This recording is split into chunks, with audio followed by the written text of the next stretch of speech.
Okay guys, magandang gabi sa inyo, no? So, sa gabi ito, marami pong katanungan ang mga tao, no? Dahil sa mga nangyayari sa ating kapaligiran at sa buong mundo.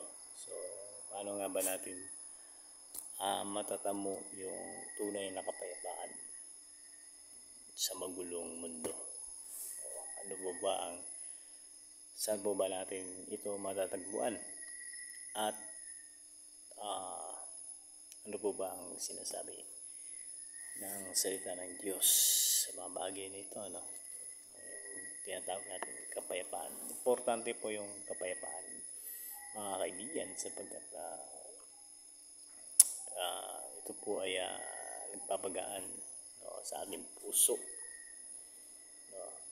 Di baling simple lang buhay basta payapa, diba? So yan po, marami pong mayayaman ngayon na hindi po masaya, magulo, maraming pera, pero yung maraming halos nasa kanila na, pero sa deep inside do sa kanilang mga puso ay talagang nandun yung walang kapayapaan. Kumbaga, hirap nila hanapin yung totoong payapa. Mayroon mang kapayapaan, siguro kasayahan, pero pansamantala. So, ano pa ba ang sinasabi ng banal na kasulatan sa tunay na kapayapaan at saan natin ito matatagpuan? Okay, so sa salita ng Diyos, mga kaibigan,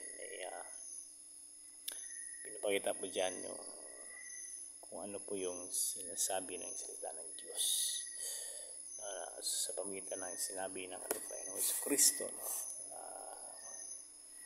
Yung ating relasyon sa ating Panginoong Jesucristo, sa pamitan noon matatamo natin yung tinatawag na tunay na kapayapaan sa ating puso.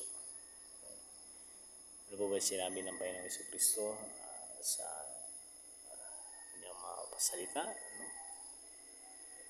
Sabi niya doon sa 1 chapter 14 verse 27, sabi ng Panginoon dyan, na kapayapaan ang iniiwan ko sa inyo, ang aking kapayapaan ang binigay ko sa inyo, hindi ito gaya ng ibinibigay ng sanlibutan. Huwag kayong balisa o matakot.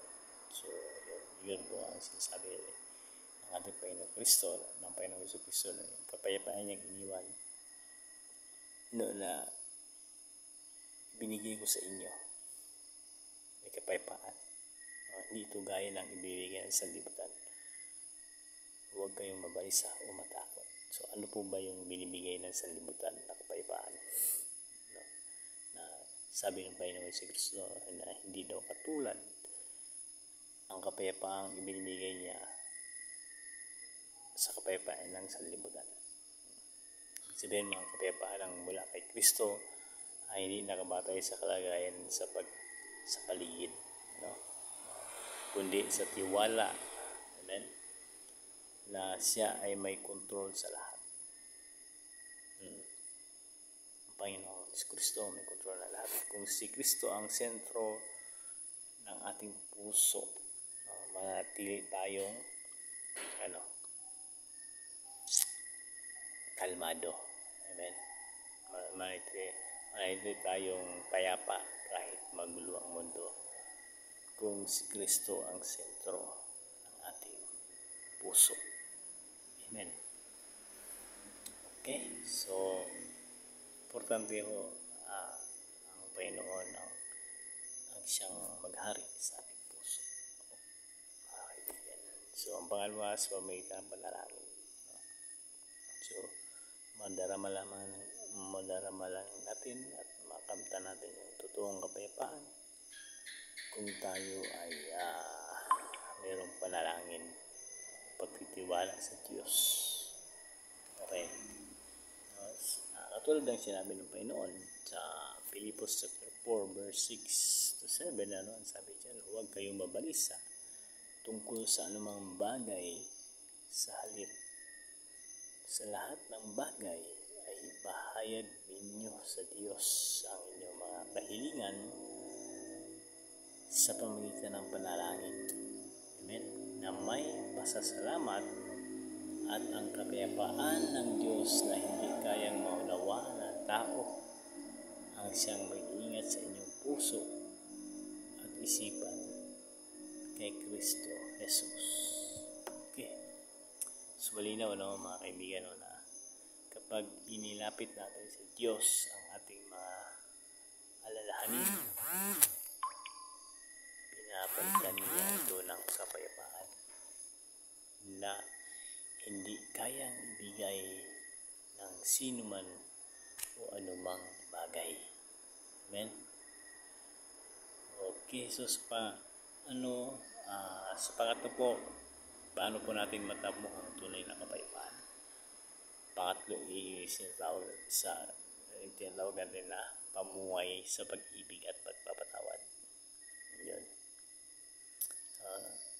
Sabi nga sa Roma chapter 12 verse 18, kung maaari, hanggat maaari, inyong gawin makipagpayapaan kayo sa lahat ng tao or makipagkasundo sa lahat ng tao. Ibig sabihin So, ayun mga kaibigan, kapayapaan ay nagsisimula sa puso.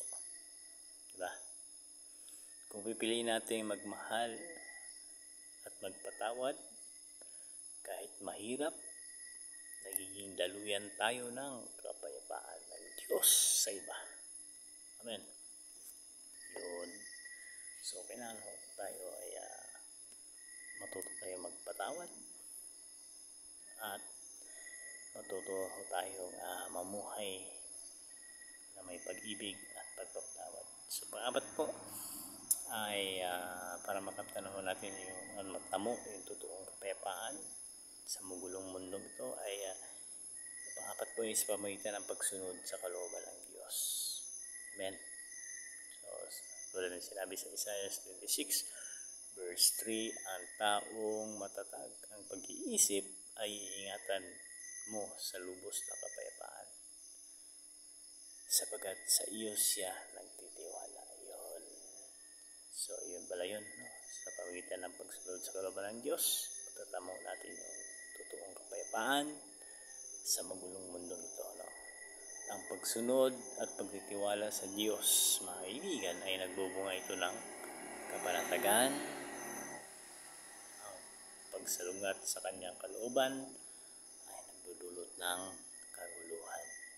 Okay. So, yan. Mga kaibigan. Yan po yung paraan, yan po yung nais ng Diyos, gusto ng Diyos para makita at matamo natin yung totoong kapayapaan sa magulong mundo ito. Okay? Hindi natin makakamtan sa pagtakbo mula sa kaguluhan, kundi sa paglapit sa Diyos. Yung kaguluhan, ang kapayapaan sa mundong ito ay hindi makakamtan sa pagtakbo mula sa kaguluhan, kundi sa paglapit sa Diyos. So, yun. Magtiwala tayo sa Kanya.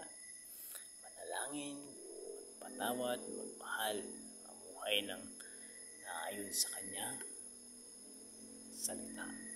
Amen. So, hanggang dito lang po tayo, mga kaibigan. At nawa ay isabuhay natin sinasabi ng salita ng Diyos at ating ibahagi sa iba. Amen.